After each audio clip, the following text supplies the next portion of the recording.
Bola Ahmed Tinubu also has, what they call it, has aspirations and dreams going forward in his political career. And then when the issue with this Adams Oshomole started as national chairman, whatever, he also backed Adams Oshomole because, like I said, this is the person. He has a feels that this is the person that his interest would be best served if the person becomes governor. I mean, he remains as national chairman of the APC. Yeah. This is the person that will serve my interest best than any other person. So it is not as if maybe whatever the man is doing, Adam Oshomole is doing, is so brilliant or so wonderful that he is supporting. But then this is the whole politics. And again, we also have to understand that Adam Oshomole needs to be very careful because they can still lose the state to either less than PDP or any other state. Either ways. In fact, at this point, they are dangling on a thin rope that they might just fall off and they what they call it now, less than PDP will take over the state. So whatever is their concerns now, that 14 lawmakers are nominated. So maybe if they go into the election with Obaseki, then those other 10 local government, 14 local government might not vote, so which means they might lose the election to that party. But at the same time, even if they succeed in making sure that Obaseki does not get the ticket, Obaseki will not remain in the party going into the election. That is for sure. Okay, he will move to PDP. He will move, either he goes to PDP, and in fact, if he loses the primaries, the primaries by June, that means the Iyamo picks the primaries, Obaseki will decamp. We decamp. Because up to now, we have not seen the PDP come with it. So basically, at this moment, so they are waiting. There is a setup, waiting for what will happen in the ruling party at the state level. Exactly. Beforehand. What are you saying from all those things? It means that Iyamo may likely get the ticket of the party, isn't it? Yes, to an extent, even though we saw some comments from the incumbent governor of Edo State that he has gotten the president's backing, but we all know how the president of Nigeria operates and how politics works. And the president was to meet with the national party chairman yesterday. Okay. We couldn't get any tip from their meeting, so that we'll know whether he has settled the both parties like father and son. And if he has settled them, then what agenda would you want to set for Obaseki? For him to inaugurate these 14 alienated lawmakers and then settle them with their salaries and allowances, or should go ahead in tussle, creating more faction in the party, and then go into the primaries to lose? You know, we are practicing democracy, and I want to see how transparent the democracy we're practicing. That is the sweetness of it. Yes, that's the sweetness of it, and that will actually repose or restore people's confidence in the system as a whole. Yes. So if it's within his powers now to order this proclamation to see that these people are being sworn in and then they are given their entitlement. But if he fails to do that and he goes ahead to create the power tussle scenario that has been in the state for a while, it will definitely affect the party, like we've been analyzing. And then there's something that actually happened during the last general election that I would really want so many people to pick a cue from. When Atiku lost when so many people lost the ticket to Atiku, we were thinking we were going to see so many divisions, but the way they came together in that manner, they rallied around the PDP, and they rallied around him.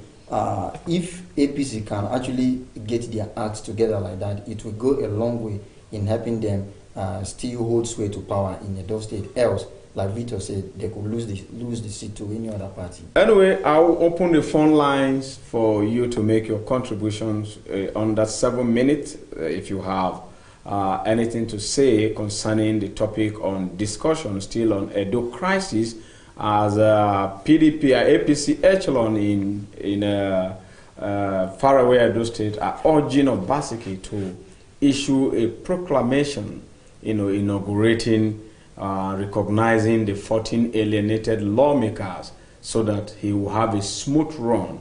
The numbers to call are 081 3701 5949. I come again, 081 3701 5949. or 070-5432-7616 or 070-5432-7616. What is your take? What is your agenda for Basiki and the APC in Edo State? You could have your say. Concurrently, as we expect the call, you were itching to say something.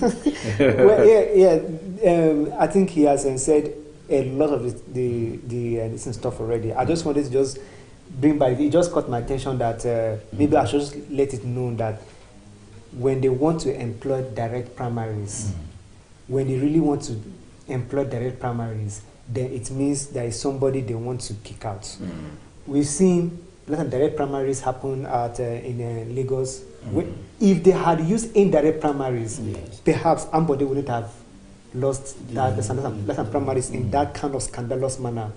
You know, and then when it happened, it was only his own local government that really voted for him en masse because they saw it as an attack on their person for whatever he was doing. So I think this is also the case where they want to use the same direct primaries in which is allowed in the APC constitution. Which direct, is indirect, and consensus.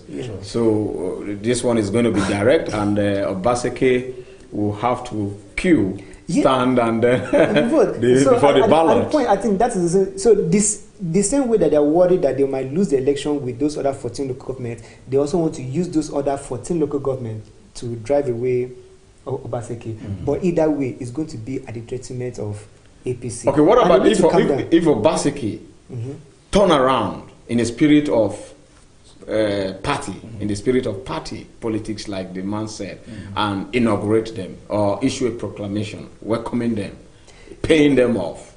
Yeah, so in the beginning, I didn't even really know what exactly was the issue that. It is a faction between loyalists. I understand. What I'm saying is that we're not supposed to be even having those friction. We understand that the governor is supposed to issue a proclamation for the inauguration of the house. Yes. He did, but I think the time he did it was at very short notice that some people did not go ahead. But then for the fact that they needed to have a quorum, like they said, some people claim that they were kidnapped and forced and taken to the hall to be inaugurated. I think about 4 lawmakers said they weren't even aware. They said they were kidnapped. They were kidnapped and taken there.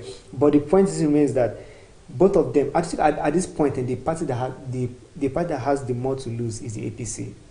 Okay. The governor has been governor. Whatever he must have accrued money for himself. That if he eventually leaves the APC, even before he was governor, he became governor.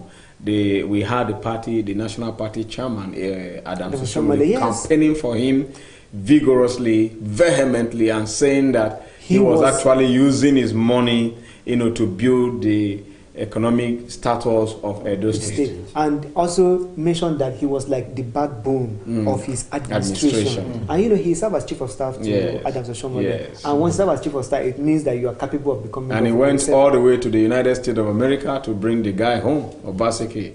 So I think it is a war of ego, and if the tussle continues, is it war of ego? I don't think it's war of ego. It's basically the war. It's a conflict of interest. It's a conflict of interest because I remember where there is no compromise, it becomes ego. But then let's perhaps you're right too. Yes. But then let's just cut our mind back a little bit that the former DG of Obaseki campaign, Dr. Osakwe, at time he came out and said, I think he said that through an article in this day of the head, I can't remember, where he basically said that one of the major problem causing the issues between the governor and the national chairman and the crisis within the APC was simply because of compensation. Okay. Yeah. No, he didn't put it out as compensation, but that is just what he was trying to say, that once the governor became governor, once he became governor, he was supposed to give commissioners to some people that worked for it. The same way you find people complain that the president is appointing people that they didn't know about. So they're like, how come he was not appointing people that were not around during the campaign? Yeah. But now that he has won the governorship, he's now appointing So people that behave you like don't Nicodemus. They come behind at night. They say you don't need to do that. So I know that I just understood that, oh, we made you governor and then all of a sudden you don't remember us. And this is exactly what he was saying, that we made you governor. These are people that work for you becoming governor. And then you're appointing people, you are giving appointment to other people. That why can't you look into the group of people that really, so always, and then that's just less than politics. It's always a matter of conversation. Yes. Last note, and what is your word for Baseke and Shomole? Your last note under 30 seconds. In a very short and clear terms, they should learn to sheath their swords and come together and then put the interest of the party first, interest of the Edo people first, and see how they can come out victoriously in this election. And I'm shocked, how do you put the interest of the party and the state? Well, that is where spectacle will stop today on television Nigerian. Peak time spectacle, I call it, because it's quite peak time. And I think from television Nigerian, we will set the clear agenda for Obaseki and the All Progressive Congress and the national chairman of the party, that it is better to put all your eggs in one basket so that incubation could be easily and possible. I would like Obaseki to issue a proclamation to absorbing the 14 alienated lawmakers, as well as making pact with the party national chairman so that APC wouldn't lose Edo State come June 22 in the primaries and afterward. Well, spectacle is still on your social media platform. You can follow us, drop your comments. We'll respond to your take. Thanks for watching, and I have been Daniel Atai.